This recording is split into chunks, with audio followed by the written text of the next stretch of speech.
За guys өдөр болгон бичлэг хийж байгаа 16 төсмөр нэгээд болж байна. Бид одоо гэлс гарахад гал тараас нэг 3 минутын дотор хэрхэн сайн контент хийх вэ талаар зөвлөгөө өгье. Тэгээ энэ өдөр 16 төсмөр нэгээд болж байна. Би нийтдээ 100 бичлэг хийгээд 100 мянган subscriber болохоор зорж байгаа. Тэгээ өдөр болгон нь иймэрхүү маягаар хэрэгтэй мэдээлэлүүд хуваалцдаг. Заримдаа зүгээр влог маягийн зүйлсээ хуваалцдаг байгаа. За тэгээ хэрвээ чи энэ мэдээллүүдийг авахыг хүсвэл subscribe зараарай.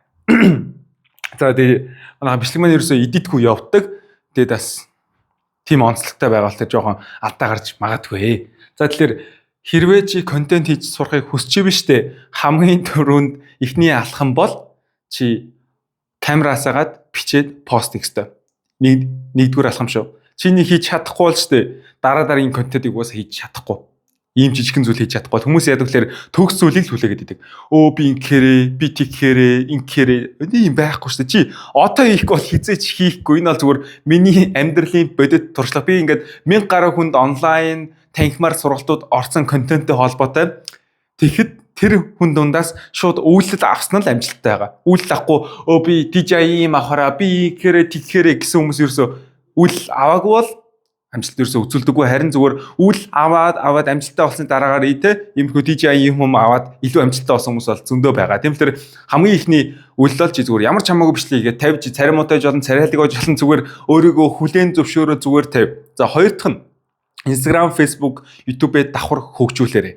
Тэгжиж контент доо чи улам илүү хурдан амжилттай байх бол яг л чи олон бичлэг хийх тусам олон алдна. Олон алдах тусам илүү хурдан сайжирна. Гол нь чи хурдан сайжрах хэрэгтэй байхгүй. Би ч мөн ялгаагүй хурдан сайжрах өдөр болгон бичлэг хийгээд штэ. Би бол төгс биш. Тийм болохоор хурдан сайжрах хэрэгтэй. Тийм болохоор хурдан сайжрахын тулд хурдан олон удаа алдах шаардлагатай байх те. За 3 дугаарт нь хэд хэдэн тохиргоо байгаа. Тэрийг миний Instagram бол Batox Learn аккаунт руу ороод Instagram-ийн тохироонууд гээд хайгаад харчгаж болно. Тэр тохироонууд хийх бол чинь Instagram дээр ер нь хөгжин гэж байх уу. За ганцхан тохиргоо байгаадаа бараг л хамгийн хэрэгтэй. За хоёр л юм байна. За upload highest quality. За тэр нь одоо чанартай бичлэгээ оруулах гэж байгаа. За хоёр дугаарт нь recommend on Facebook. Энийг Instagram дээр хийхгүй бол чи сая үзэлт авах гэж ерөөсөө байхгүй. За одоо ингээд 3 4 ямар тач дараагийнх нь чи CapCut болон Canva дээр edit poster хийж сурах хэрэгтэй. CapCut ерөөдөө бол edit гэдэг аппликейшн. Тэн дээр нь хангалттай сайн edit хийж чадна. Харин Canva дээр чи зурган постэр эдэр зэрэг ер нь хийж болно. Зурган постэр бол ялангуяа 2025 онд нэлээд алгоритмаар дэмжигдэж байгаа болохоор чи зөвхөн reel хийгээд байвал хандлтчин нэг сайн өсөхгүй гэсэн. Тэгэхээр зурган постэр болон reel хийснээр engagement чи өндөр болно. Engagement чи өндөр болох тусам хийсэн reel болон чи viral болох боломжтой болно. За тэгээд өнөөдөр бичлэг нэг иймэрхүү байлаа. Би ямар тач өдөр болгон таслахгүй хичээж байгаа.